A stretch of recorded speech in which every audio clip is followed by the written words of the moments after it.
Assalamualaikum warahmatullahi taala wabarakatuh. Innal hamdalillah nahmaduhu wa nasta'inuhu wa nastaghfiruh wa nu'minu bihi wa natawakkalu alayh wa na'udzu billahi min shururi anfusina wa min sayyiati a'malina. Qala Allah tabaraka wa ta'ala fi kitabil aziz wa ma khalaqtul jinna wal insa illa liya'budun. Wa qala Nabi sallallahu alaihi wasallam nadhara Allahu imra'an sami'a maqalati fawa'aha fa'addaha kama sami'aha rubba muballaghin aw alahu min sami'in aw kama qala sallallahu alaihi wasallam. Alhamdulillah, muslimin dan muslimat rahimakumullah. Marilah sama-sama kita panjatkan rasa syukur kita kepada Allah Subhanahu wa taala. Kerana Allah Subhanahu wa taala masih lagi beri kesempatan kepada kita semua untuk kita menjalani kehidupan sebagai hamba-hambanya.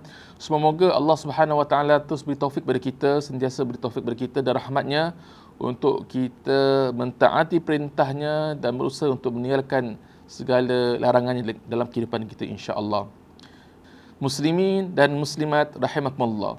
Alhamdulillah, sesi tazkirah mari beringat pada hari ini saya akan sambung daripada sesi saya yang sebelum ini, yang mana saya ingin nak berkongsi tentang tazkirah saya, iaitu tazkirah saya yang saya bawakan kali ini ialah berpandukan daripada kitab Nasaihul Ibad, iaitu karangan atau susunan Syekh Nawawi Al-Bintani.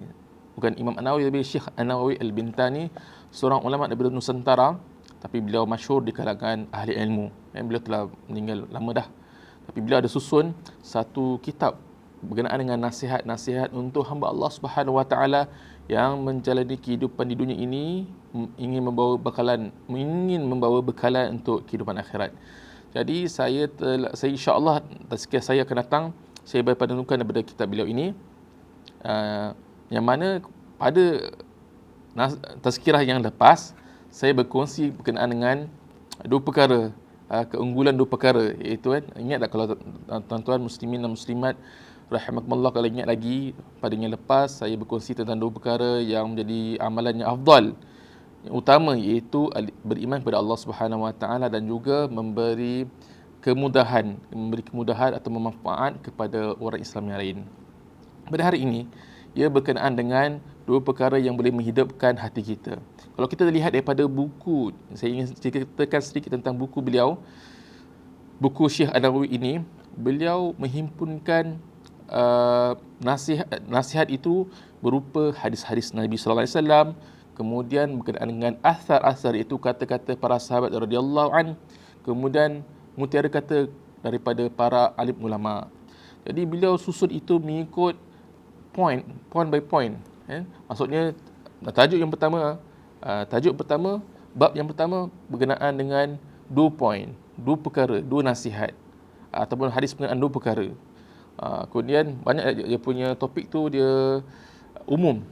Kemudian selepas itu 3 nasihat ataupun hadis berkenaan 3 perkara, 4 perkara dan seterusnya. Jadi pada minggu yang lepas, pada tazkirah saya yang lalu, ia berkenaan 2 perkara. Hari ini masih lagi tentang 2 perkara. 2 perkara ini boleh menghidupkan hati kita, insya-Allah. Bismillahirrahmanirrahim. Allahumma salli wa sallim wa barik alaihi. Qala Rasulullah alaihi wasallam, "Alaikum bi mujalasatil ulama, istima'il hukama, fa inna Allah yuhyil qalbal mayyita binuril hikmah kama yuhyil arda al-mayt bima'il matar." Nabi SAW bersabda, hendaklah kamu melazimi majlis para ulama dan dengarlah dengan sungguh-sungguh kalam-kalam hukama, yakni ahli hikmah. Kerana Allah Subhanahu wa taala akan menghidupkan hati yang mati dengan cahaya hikmah, seperti mana dia menghidupkan bumi yang gersang itu dengan air hujan. Muslimin dan muslimat rahimakumullah.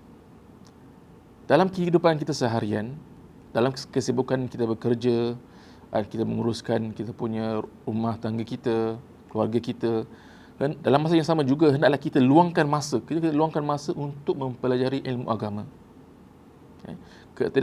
Tidak kita mesti harus meluangkan masa untuk mempelajari ilmu agama, lebih-lebih lagi ilmu yang menjadi kefarduan untuk kita belajar. Ilmu fardu ain lah. Ilmu fardu ain seperti bagaimana kita nak melaksanakan perkara-perkara ibadah yang wajib, kan? Dan juga bagaimana kita nak mengenal kepada Allah Subhanahu Wa Taala, mempelajari akidah tauhid dan juga mengenai akhlak. Ada 3 perkara yang menjadi kewajipan setiap Muslim untuk kita belajar. Itu berkaitan dengan akidah kita, tauhid kita, keimanan kita. Itu yang pertama. Yang kedua berkaitan dengan ibadah kita, kewajipan solat, taharah, bersuci, wudu dan sebagainya yang berkaitan dengan solat.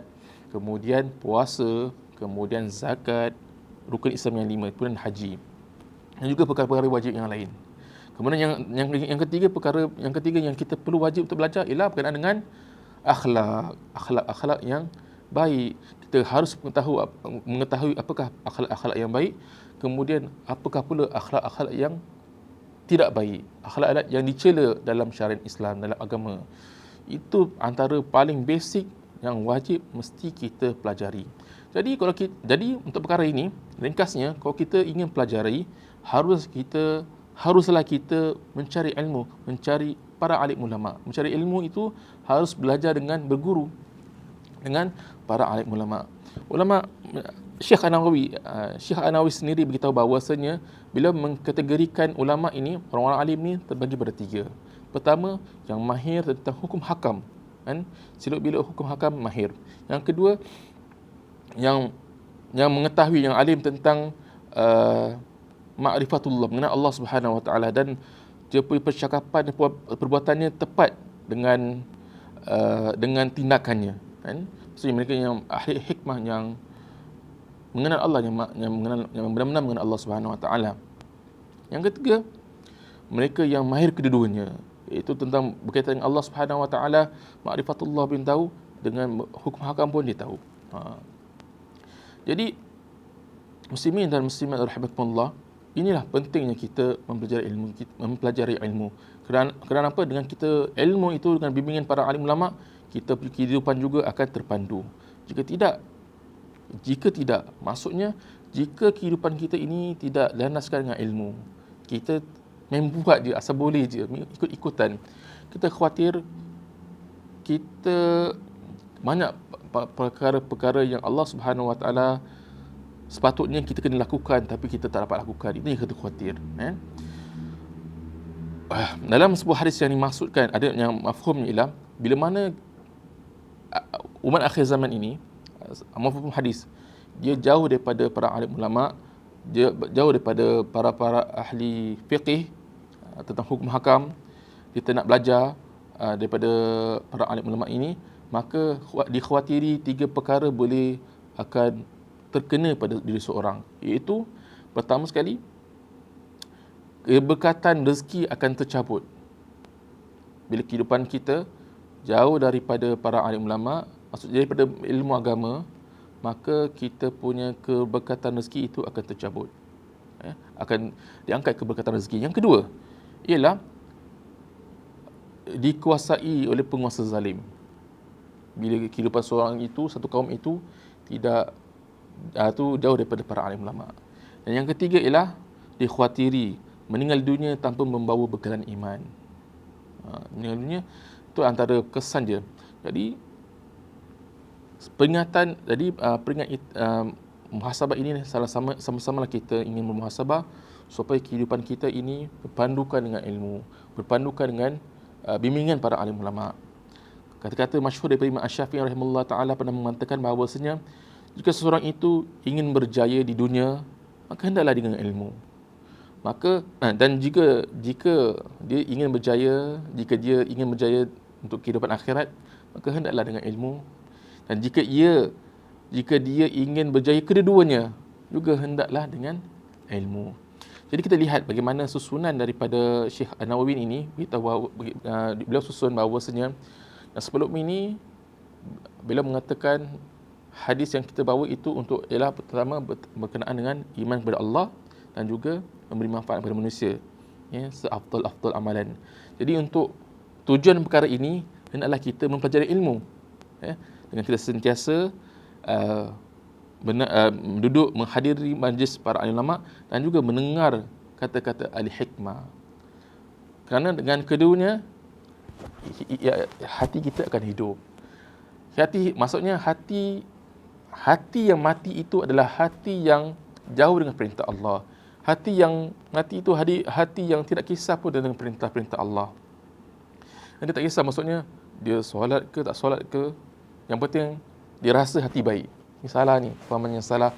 Walaupun tak solat tapi hati saya baik. Maksudnya dia kena faham, maksudnya seorang itu perlu pelajari.